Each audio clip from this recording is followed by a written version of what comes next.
Hello you guys, and welcome back to another episode of Sinister Sundays, where every week I tell you about a paranormal story or a paranormal experience. So this week we will be focusing on the Haven Bakery Massacre.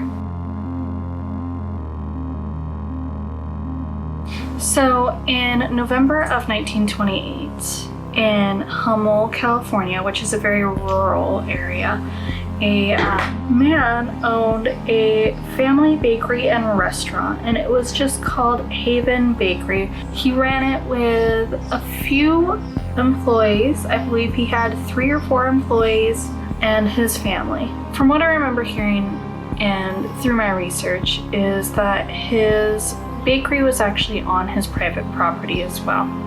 One day he went down into his basement and ended up finding his youngest daughter hanging from a noose. He spent the next couple days kind of just dwelling and grieving over the loss of his daughter. 2 days after her passing, he ended up taking his shotgun and he went into his bakery, killing 3 employees and 4 customers. Afterwards, he ended up going back to his home and killing not only his wife, but his oldest daughter as well. He eventually hung himself, and that day he ended up killing a total of 7 people. No one really knows exactly why he went on a whole killing rampage that day. And the only thing they could really link it to is the death of his youngest daughter.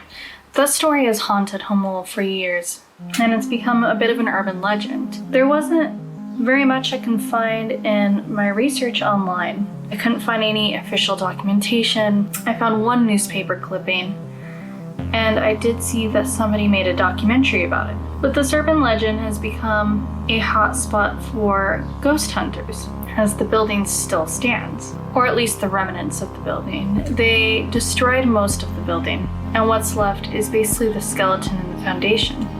I was very excited when this viewer request came in. I honestly forgot that this place existed, and I've actually been there, and I've actually experienced my own paranormal encounters while there. There's also a lot of stories that I found on Reddit that talk about Haven Bakery and their personal experiences there.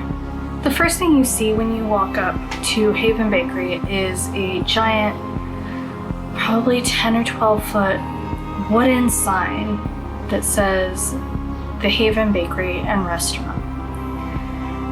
I don't know how it's still standing to this day. It is in terrible condition, and it's in front of a giant iron rod fence. It is practically the cliche entrance for any horror story mansion.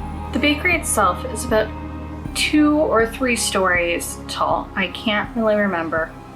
It's been about 10 years since I've personally been there. But you walk in and it's completely tagged over. It's really sad that people treat this building just like complete garbage. It should be a historic building. It's been there since the 20s, maybe longer. We don't know when it was actually built. As soon as you walk into the building, you can see dried blood all over the floor. I believe when I walked in there, my heart completely dropped to the pit of my stomach. It didn't look very fresh, but I also don't know.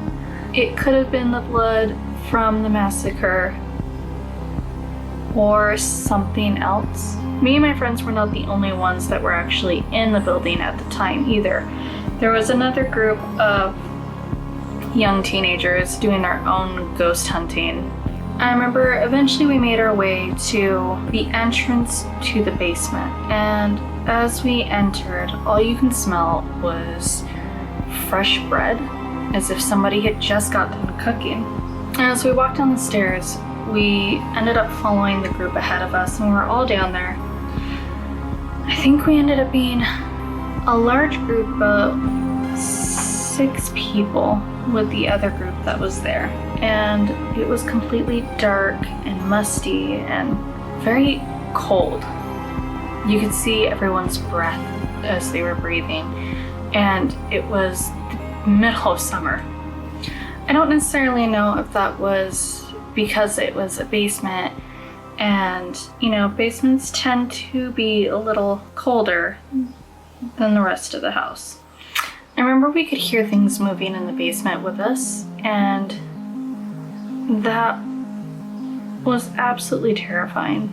It was very dark. The only thing you can see is from whatever your flashlight was on. And I remember feeling as though something was in the basement with us, other than just the people that were there as well. After a few moments of being in the basement, we could hear floorboards creaking on the floor above us. And at first we're like, maybe there was somebody else coming to inspect it and to ghost hunt. We suddenly started hearing like doors slamming shut, and we're like, okay, at this point we just need to completely leave. This is terrifying. We don't want anything bad to happen, no serial killers to come out. And so we went upstairs, back onto the main floor. And then the floor above us, we can still hear the floor creaking and doors slamming. To this day, I'm not really sure if anyone was actually there with us, or if they were messing with us, or if it was the spirits, the ghosts of the family that got murdered and all of the customers and the employees. My viewer did let me know that they had a personal experience with it as well. That when they went there, they heard similar things, doors slamming and the smell of bread, very similar activities. But when they left the property, one of them turned around and they can see the shape of somebody in the window looking out at them. Keep in mind it's dark, so you can't really see any facial features or anything like that. But they did see the shape of a person standing in the window looking at them as they were leaving. When me and my friends were leaving, we were all way too terrified to turn around and even check to see if someone was looking at us or not. None of us had any interest in seeing what was behind us.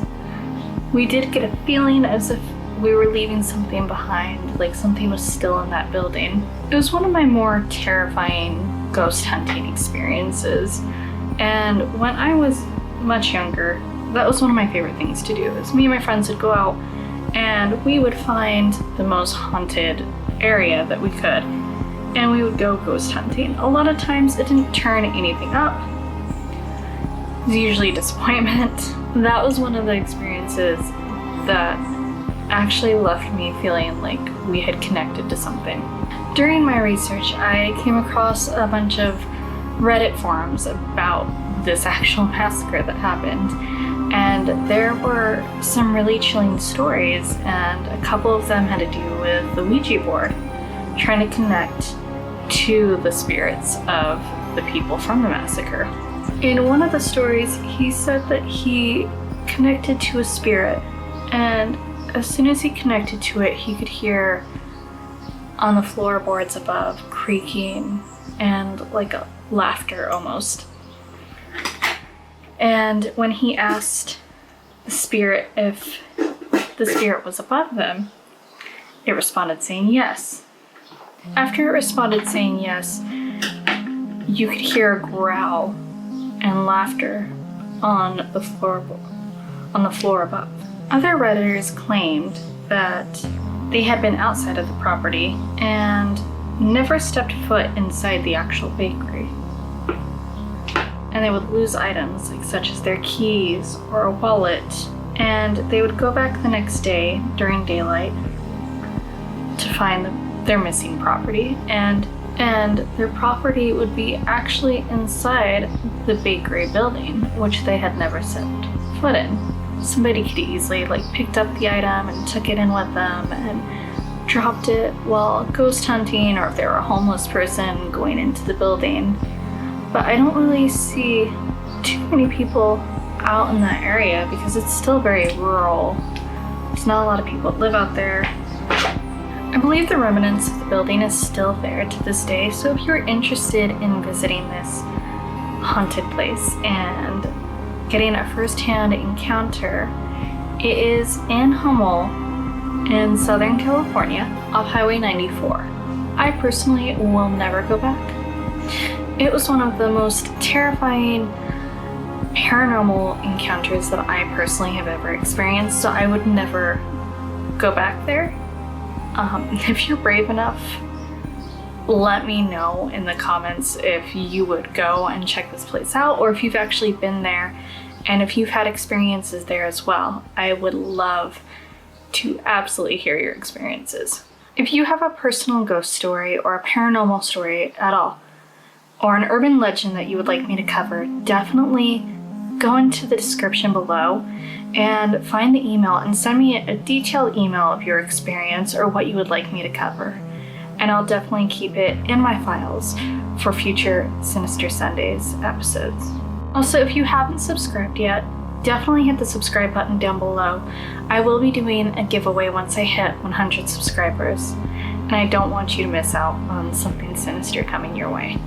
As always, thank you guys for joining me for another Sinister Sundays. I can't wait to see your guys' requests, and I will be telling another story for you guys next week.